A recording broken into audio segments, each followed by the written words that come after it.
Santo, Santo, Santo, Deus onipotente, louvam nossas vozes teu nome com fervor. Santo, Santo, Santo, justo e compassivo, Deus triuno, excelso Criador. Santo, Santo, Santo, nós os pecadores não podemos ver tua glória sem temor. Tu somente és santo, só tu és perfeito, Deus soberano, imenso em teu amor. Santo, Santo, Santo, todos os remidos, juntos com os anjos, proclamam teu louvor.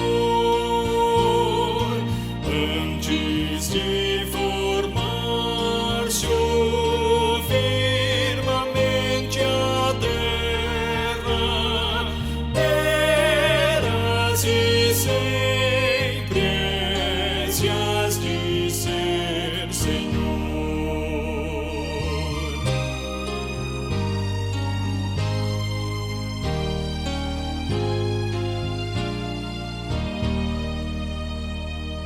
Santo, Santo, Santo, Deus onipotente, tuas obras louvam teu nome com fervor. Santo, Santo, Santo, justo e compassivo, Deus soberano, excelso Criador. Amém.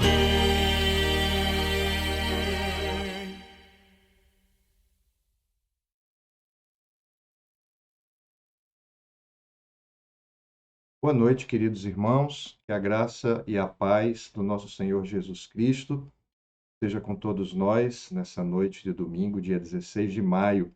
Sejam todos bem-vindos, vocês que estão participando conosco desse momento de culto virtual. Hoje pela manhã, pela graça de Deus, estivemos reunidos na igreja com o nosso culto presencial, com aquela participação ainda limitada em virtude da situação de pandemia, mas com a alegria da presença de vários irmãos. E agora à noite, de forma virtual, como temos feito, nós vamos mais uma vez nos reunir, estamos mais uma vez reunidos para adorar a Deus e agradecer pela sua presença. Eu quero convidá-lo nesse instante para nos dirigirmos a Ele em oração.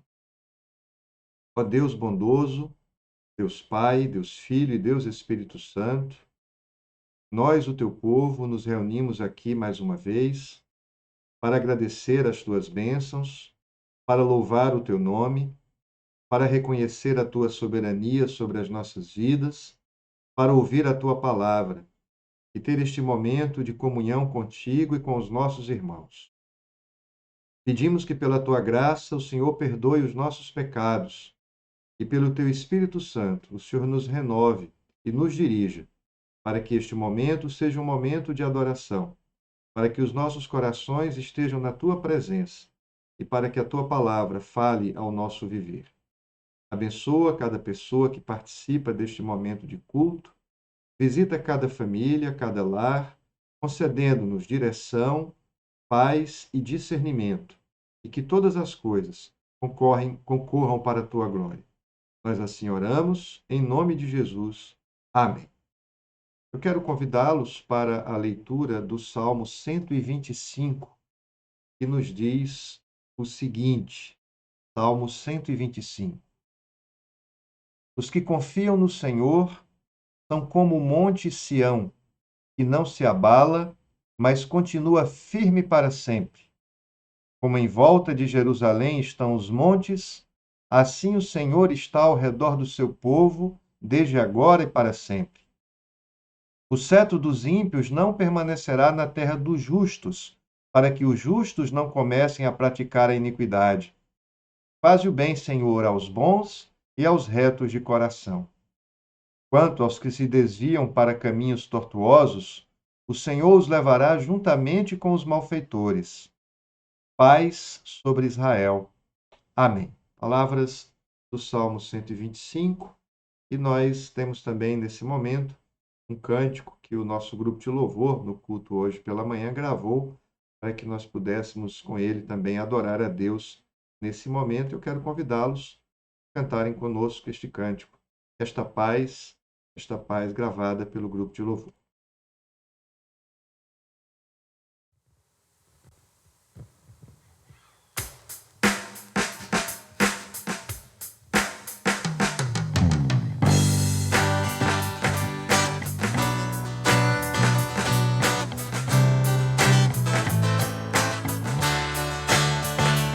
Essa paz que eu sinto em minha alma não é porque tudo me vai bem. Essa paz que eu sinto em minha alma é porque eu louvo ao meu Senhor. Não olha as circunstâncias, olha o seu amor. Seu grande amor me guia por vista. Alegre sou. Não olha as circunstâncias, olha o seu amor. Seu grande amor me guia por vista. Alegre sou. Este gozo que sinto em minha alma não é porque olho ao meu redor. Este gozo que sinto em minha alma é porque eu louvo ao meu Senhor. Não olha as circunstâncias, olha o seu amor. Seu grande amor não me guia por vista. Alegre sou. Não olha as circunstâncias, olha o seu amor. Seu grande amor não me guia por vista. Alegre estou. Ainda que a terra não floresça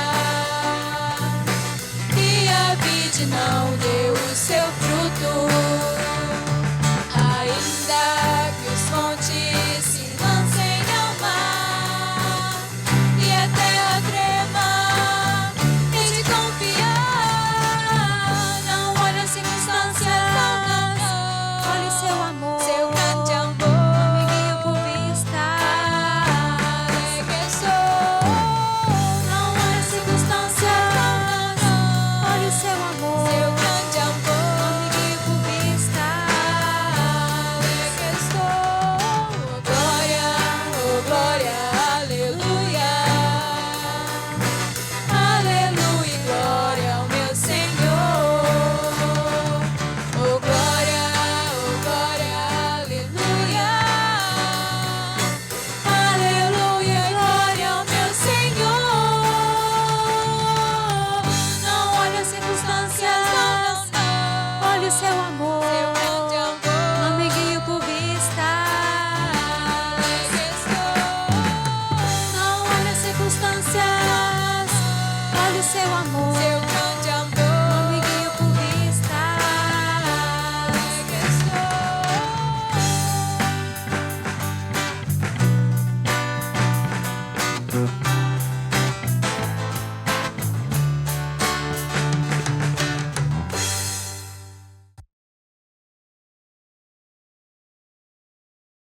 Irmãos, depois de ouvirmos este cântico, que tem sua letra baseada na famosa oração de Abacuque, no capítulo 3, nós vamos mais uma vez fazer a leitura da Palavra de Deus para a nossa reflexão nesta noite.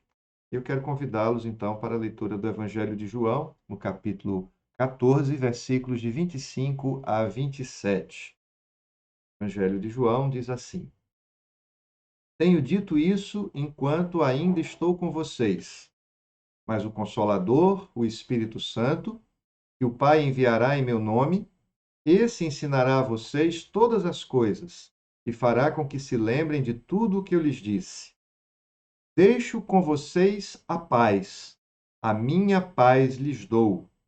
Não lhes dou a paz como o mundo a dá.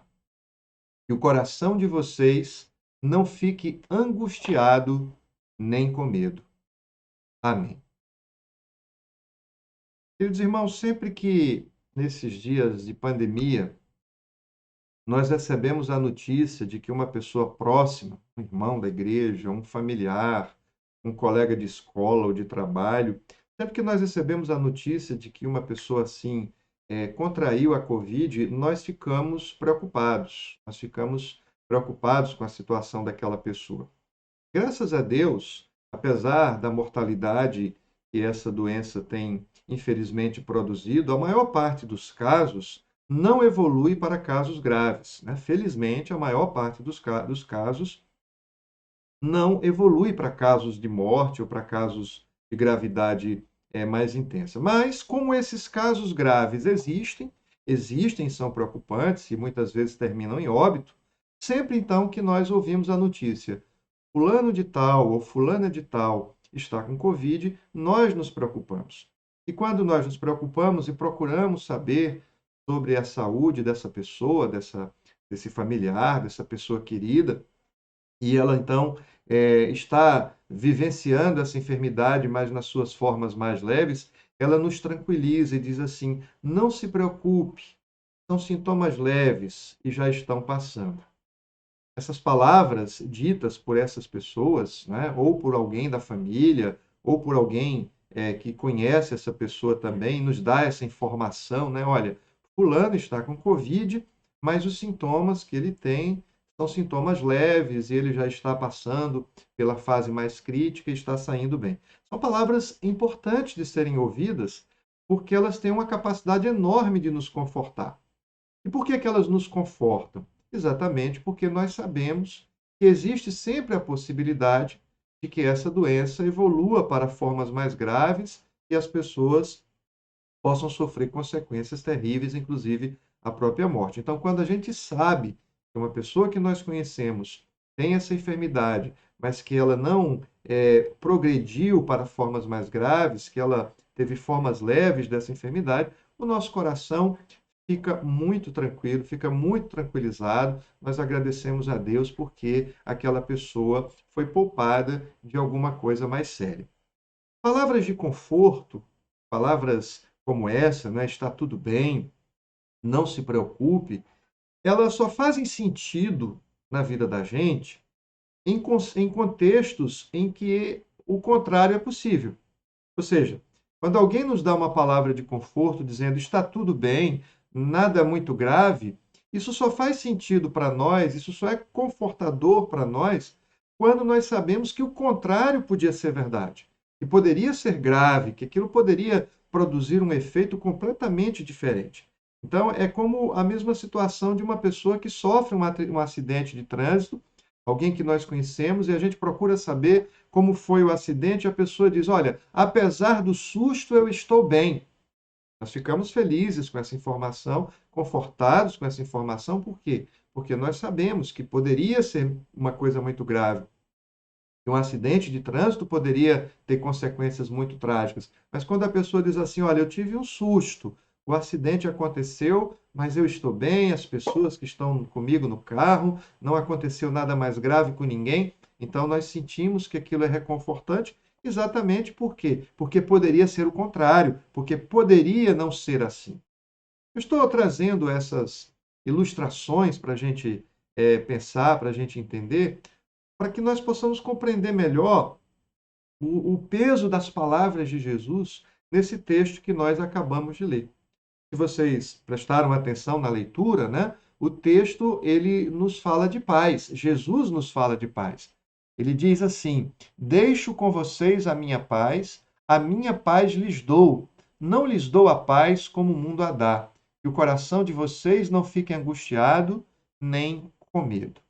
E essas palavras de Jesus, falando sobre paz, e tranquilizando o coração dos seus discípulos naquele momento, elas só fizeram sentido, elas só faziam sentido, elas só fazem sentido porque, de fato, quando Jesus pronuncia estas palavras, havia um contexto de conflito, havia um contexto de perigo, havia um contexto de problemas sérios.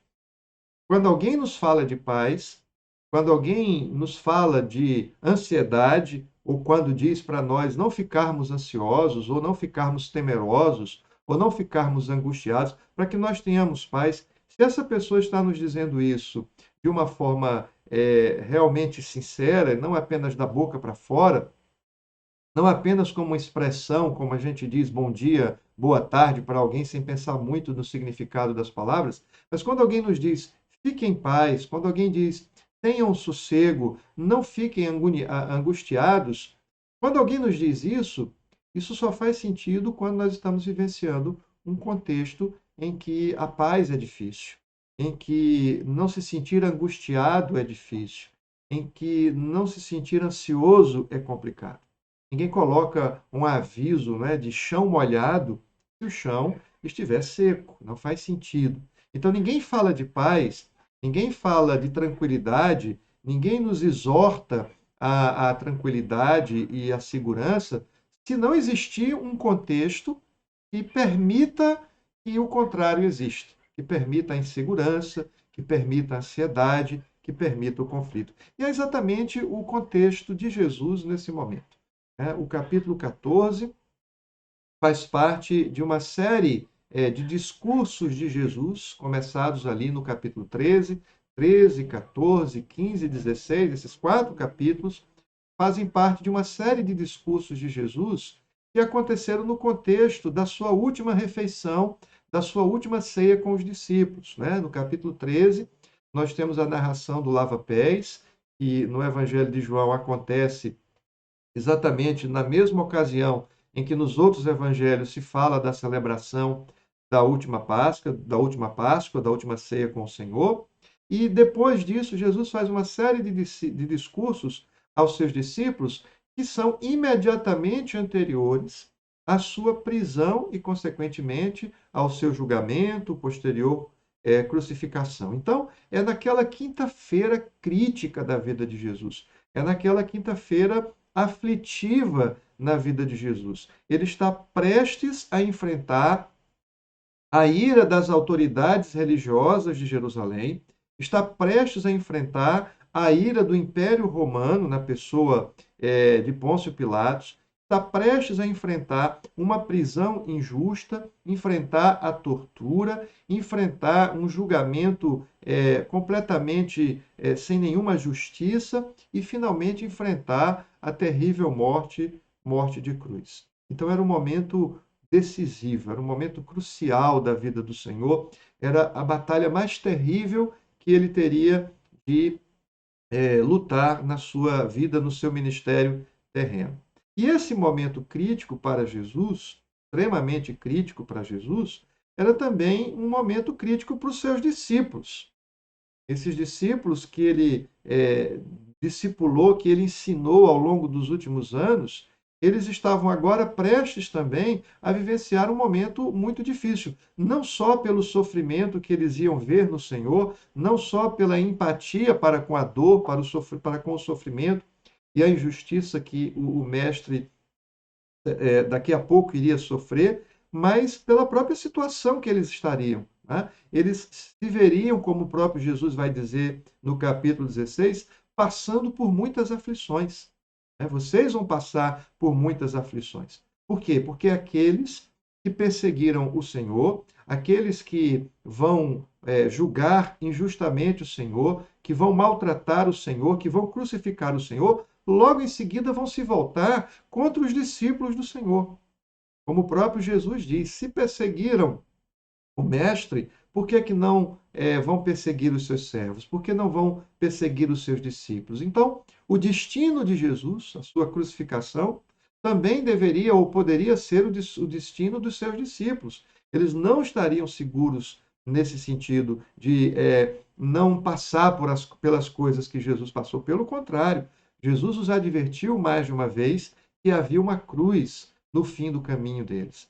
Eles estariam à mercê também das mesmas coisas, dos mesmos sofrimentos que o próprio Jesus havia de passar dali algumas horas e no dia seguinte. Então, Jesus está preparando os seus discípulos para os sofrimentos que estão por vir e está preparando os seus discípulos também para a grande perda que eles vão sofrer nesse momento. Eles vão sofrer uma grande perda. Por quê? Porque o pastor será ferido, como diz o profeta Zacarias, né? Ferido o pastor, serão dispersas as ovelhas. Então isso aconteceria também naquele momento.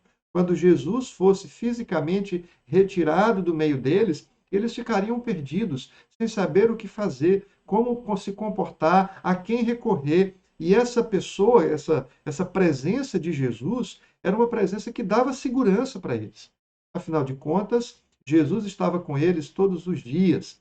Palavras de Jesus eram palavras profundas, palavras sábias, palavras que mostravam o coração realmente daquele que interagia com ele, palavras que falavam da parte de Deus, do amor de Deus, da salvação. Então, eles tinham na pessoa de Jesus uma grande segurança.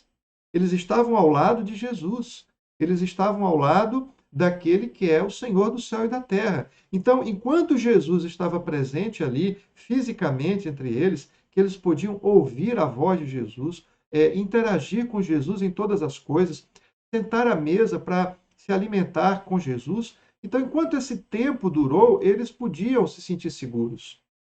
Mas, naquele momento, naquela noite, essa segurança ia ser violentamente retirada do meio deles. Jesus seria tirado deles, os inimigos de Jesus os deixariam absolutamente sozinhos. Jesus vai usar mais adiante uma palavra para descrever essa sensação. Ele vai falar de orfandade. Eles vão se sentir órfãos, eles vão se sentir desamparados, sem ninguém, e vão depois enfrentar todas as perseguições, todas as lutas, e eles não vão ter Jesus fisicamente ao lado deles.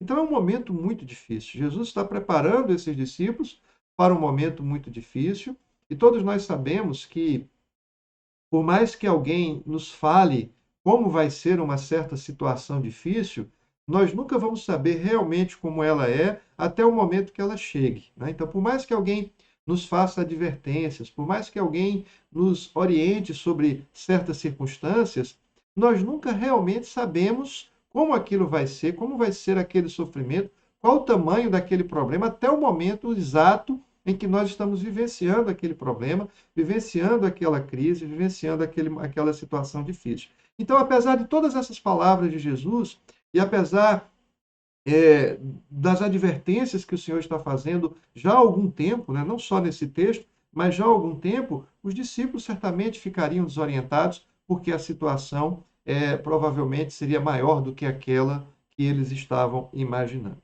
E é exatamente nesse contexto que essas palavras de Jesus, que são palavras fundamentais para eles e para nós, que elas fazem todo o sentido. Não faria sentido Jesus dizer estas coisas para eles se tudo fosse ficar bem. Não faria sentido Jesus dizer essas palavras para eles se não estivesse a algumas horas da sua prisão e da sua crucificação. E se não estivesse também a algumas horas de uma reviravolta na vida desses discípulos. Então, são palavras que só fazem sentido em contextos de conflito, em contextos de dificuldade, que são essa situação e que é esse contexto no qual esses discípulos se encontram. E é exatamente nesse contexto aflitivo, de dificuldades, de lutas, de perseguições que eles estavam prestes a sofrer, que nós temos que compreender, portanto, essas palavras. E a primeira coisa que Jesus nos diz é que eles vão receber o Espírito Santo. É uma das promessas, né? Aqui no capítulo 14, também no capítulo 16, Jesus vai fazer a promessa da vinda do Espírito Santo. Tenho dito isto enquanto ainda estou com vocês. Mas o Consolador, o Espírito Santo, que o Pai enviará em meu nome, esse ensinará a vocês todas as coisas e fará com que se lembrem de tudo o que eu lhes disse. Vocês vão se sentir perdidos, vocês vão se sentir desorientados, vocês vão se sentir confusos e desamparados, mas vocês vão receber o Espírito Santo. O Espírito Santo é chamado aqui de Consolador. A palavra grega é Paráclitos. E talvez uma tradução mais apropriada para esta palavra seria o encorajador, o fortalecedor. O Espírito Santo vai ser dado a vocês, ou seja, aquele que vem para fortalecer vocês. Vocês não vão ficar de fato sozinhos. Eu não estarei mais fisicamente com vocês, diz Jesus, mas vocês não vão ficar de fato sozinhos, porque vocês vão receber o Espírito Santo, vocês vão receber o encorajador, vocês vão receber esse consolador divino. Aquela obra que o Filho viera fazer em favor deles, por meio da sua morte e ressurreição, agora o Espírito Santo ia fazer dentro deles. O Espírito Santo estaria neles, no coração deles, para encorajá-los, para fortalecê-los. Essa presença do Espírito Santo, apesar de ser uma presença inexplicável, ela seria uma presença tão real quanto a presença de Jesus fisicamente ali ao lado deles. A presença do Espírito Santo na vida dos discípulos seria uma presença tão certa, tão segura, quanto o fato do Senhor Jesus estar ali diante dele dizendo estas palavras. Então eles poderiam saber que as aflições estavam por vir, as dificuldades estavam por vir, os tempos que eles enfrentariam não seriam tempos fáceis, mas eles não estariam de fato sozinhos. O Espírito Santo estaria ali com eles. E o que é que o Espírito Santo vem fazer? Como é que o Espírito Santo vai cumprir esta obra de encorajar, de consolar, de fortalecer a fé desses discípulos? Jesus vai fazer uma conexão entre a obra do Espírito Santo e a sua própria obra, quando ele diz para eles o seguinte: o Espírito Santo, ensinará a vocês todas as coisas e fará com que se lembrem de tudo o que eu lhes disse. A tarefa do Espírito Santo, então, segundo Jesus, é ajudar os discípulos a lembrar e a compreender tudo o que Jesus ensinou. Não só lembrar, mas lembrar e compreender tudo o que Jesus ensinou para eles. E é interessante, porque quando o evangelista João escreveu este evangelho e escreveu estas palavras que nós acabamos de ler, pela inspiração do Espírito Santo, que já havia sido dado à igreja, que já havia sido derramado sobre a igreja, né? Quando os evangelhos foram escritos, o Espírito já havia sido dado aos discípulos. O Espírito está fazendo, através dos evangelhos, através dos evangelistas e através de todos aqueles que pregavam a palavra, exatamente esse trabalho que Jesus disse que ele faria. Era exatamente o trabalho de lembrar a esses discípulos as palavras de Jesus. Lembrar a esses discípulos tudo que Jesus havia ensinado. Lembrar a esses discípulos todas as orientações, todas as exortações, todas as consolações que o próprio Jesus já havia ensinado para eles. E não só lembrá-los, mas explicar a eles aquilo que todas estas palavras significavam. Agora, através do Espírito Santo, eles estavam recebendo direcionamento da palavra de Deus. Através do Espírito Santo, eles estavam sendo guiados pela palavra de Deus exatamente naquele momento, no momento dos conflitos, no momento das perseguições. E por que isso é tão importante, irmãos? Porque em situações de conflito, em situações de angústia, em situações ruins, de um modo geral, nós nos sentimos com muita facilidade confusos. Confusos sobre Deus, o que Deus quer de nós, o que Deus está fazendo, qual é o projeto, o plano de Deus para as nossas vidas, confusos sobre nós mesmos, sobre quem nós somos, sobre no que acreditamos realmente, qual o tamanho da nossa fé, o tamanho da nossa confiança, confusos sobre o que vamos fazer ou o que devemos fazer, confusos tantas vezes sobre qual é o melhor caminho a seguir, qual é o caminho correto a seguir, qual é o caminho que nós não devemos seguir. Em situações de crise, de confusão, em situações de conflito, de dor, nós nos sentimos desorientados. E a pergunta que muitas vezes fazemos, ou as perguntas que muitas vezes fazemos são essas: o que Deus quer de nós, como nós devemos agir, para onde nós devemos ir, como nós devemos nos conduzir? E é exatamente aí a tarefa do Espírito Santo.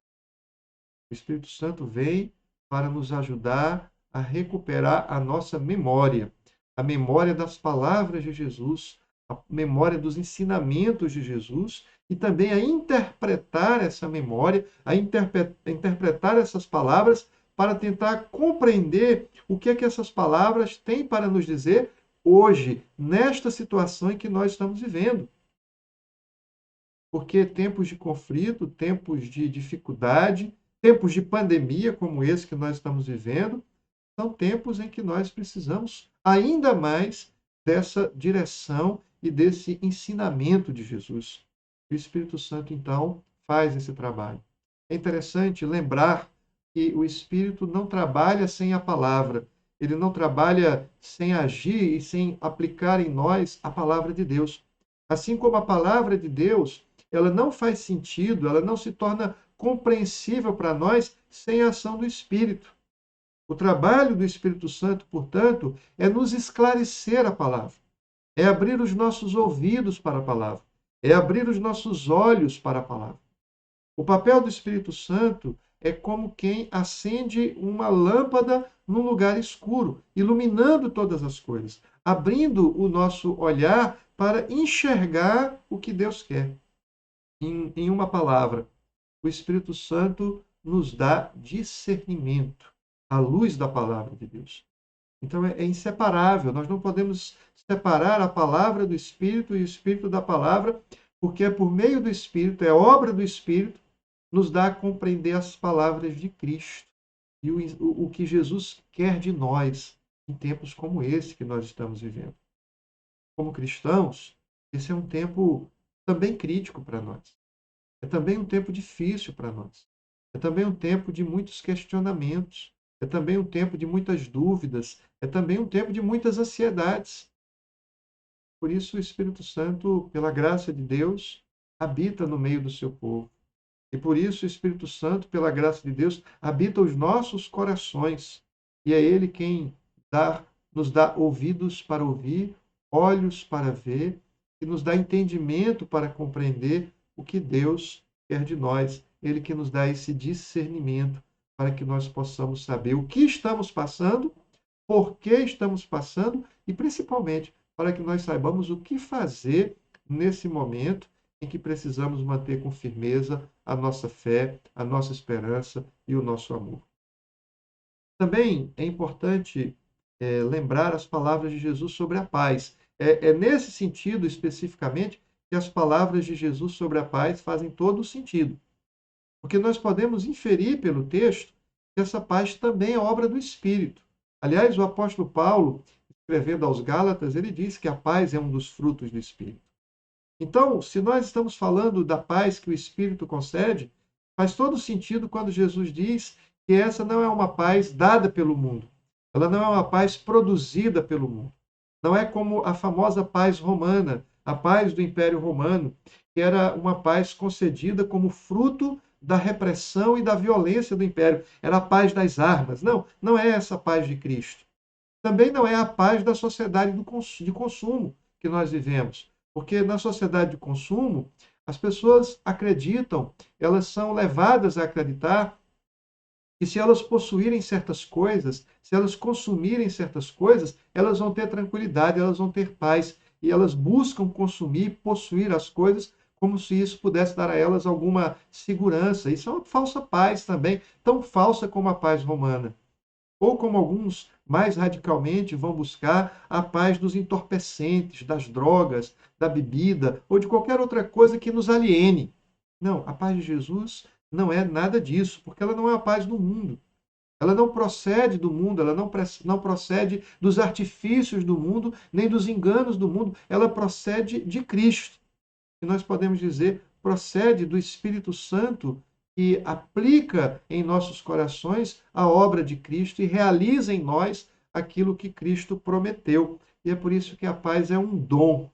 Jesus diz claramente: eu vos dou a minha paz. Ou seja, não é algo que nós produzimos, não é algo que o mundo produz, não é algo, inclusive, que a religião produz. Nós não sentimos essa paz porque um hino é bonito ou porque uma palavra foi repetida de forma exaustiva. Não, nós recebemos essa paz como um dom do Espírito Santo, como um dom de Deus. Ela é fruto da graça, é a paz de Cristo. E como diz o apóstolo Paulo aos Filipenses, ela excede todo o entendimento. Ela não pode ser explicada, ela está além da nossa compreensão, mas ela nos é concedida, como tudo que vem de Deus. A paz é também uma graça, ela é também um dom, uma dádiva, uma misericórdia de Deus nas nossas vidas, em momentos especialmente de confusão e de conflito. Ela significa que, a partir dessa paz, nós temos, portanto, reconciliação com Deus, nós temos comunhão com Deus, mas também significa que nós podemos vencer a perturbação e o medo. É por isso que Jesus diz àqueles discípulos que estavam prestes a viver o momento mais difícil da vida deles: deixo com vocês a paz, a minha paz lhes dou, não lhe dou como o mundo a dá, que o coração de vocês não fique angustiado nem com medo. Como eu disse para vocês, as palavras de Jesus só fazem sentido porque existiam, sim, muitos motivos para que eles ficassem angustiados. Existiam, sim, muitos motivos para que eles ficassem com medo. Coisas não estavam boas e não ficariam boas para eles mais adiante. Eles enfrentariam lutas terríveis. Mas Jesus diz: olha, o Espírito Santo vai vir para que vocês lembrem das minhas palavras, para ensinar a vocês a respeito de tudo que vocês precisam saber. E eu estou deixando com vocês a minha paz, essa paz que o mundo não pode dar. Então, porque eu estou deixando com vocês essa paz, vocês não precisam ficar nem angustiados, nem com medo. Não porque não existam motivos de angústia ou de medo, mas porque essa paz vai estar com vocês. Essa paz que vocês não vão entender, não vão conseguir explicar, mas ela vai fazer morada no coração de vocês pela graça de Deus. Eu creio, irmãos, que essa palavra de Jesus é tão relevante para nós hoje como ela foi há 2000 anos para aqueles discípulos naquela quinta-feira tão difícil. Essas palavras de Jesus são tão importantes para nós agora como foram naquela época. Por quê? Porque também hoje nós temos motivos para viver aflitos e temerosos. Muitas coisas nos afligem. Estamos aflitos com a nossa saúde, com a saúde das pessoas que nós amamos. Estamos aflitos com as condições materiais, com as condições econômicas do momento presente, do país onde nós estamos vivendo. Estamos aflitos com toda a confusão política existente também nesse país. Estamos aflitos com as nossas inseguranças. É uma das coisas que nós estamos vivenciando nesse ano e meio de pandemia, mais ou menos, é exatamente o fato de que nós fomos obrigados, de uma forma muito radical, a encarar nossa fragilidade.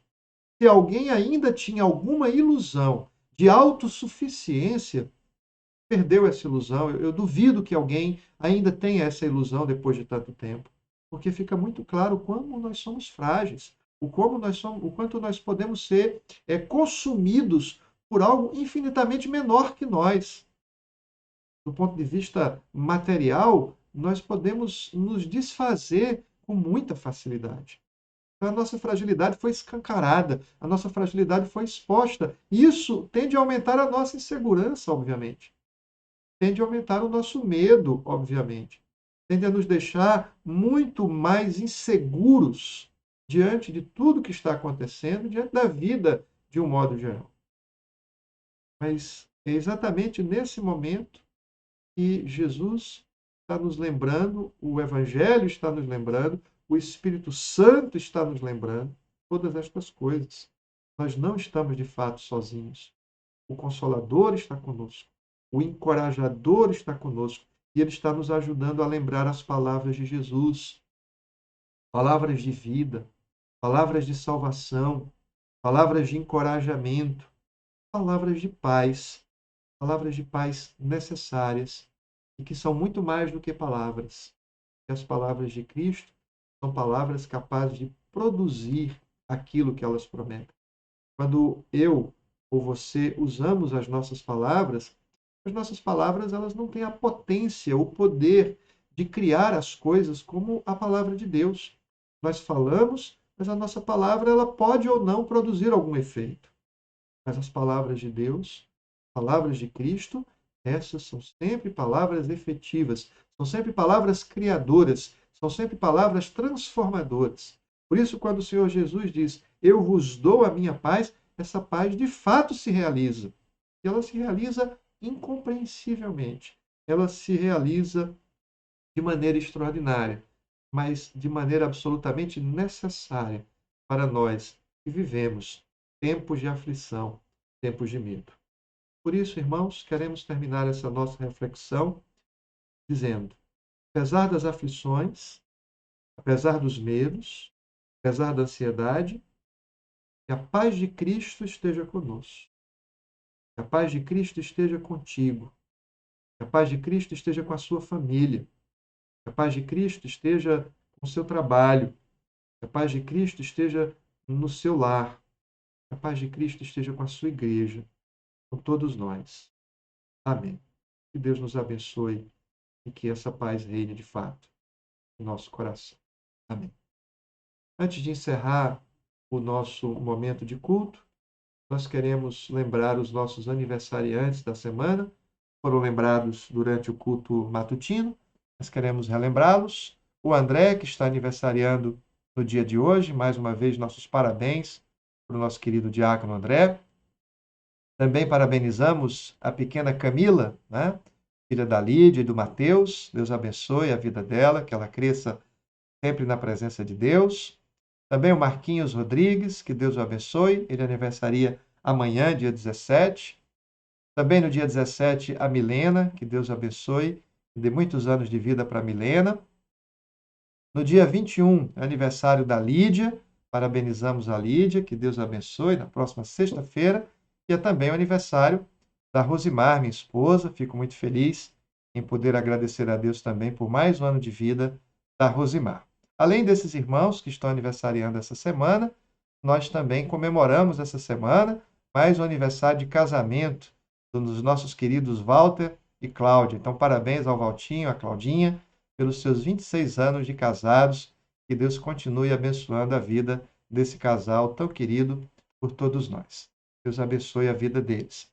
Queridos, nós vamos encerrar esse nosso momento de culto com oração e depois com a bênção. Lembrando que no próximo domingo pela manhã, a partir das 8h30, nós teremos a Assembleia Geral Extraordinária e a Assembleia Geral Ordinária, né? Uma após a outra, primeiro a ordinária, depois a extraordinária para a eleição de presbíteros.